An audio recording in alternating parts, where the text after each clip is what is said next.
Kaka. Naona unajiita Mrife. Mwanangu wasungumza Kimombasa wanichanganya jamani. Nakuchanganya kama maharage.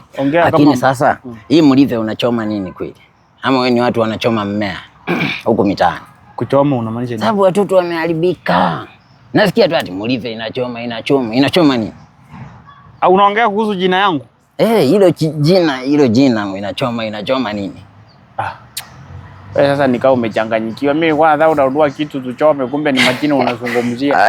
Kaka, kitu ya kuchoma bana. Kama nangu kweli umechanganyikiwa wewe msenge. Tulia, nilikuwa na kamea. Nilikuwa na kifaa cha kuchoma. Una kiberiti? Kiberiti haitakosa. Wewe leta. Lakini ni kama kameanguka au vipi? Ni kama imeanguka. Unajua nimetokea huku nimekuwa na mrembo.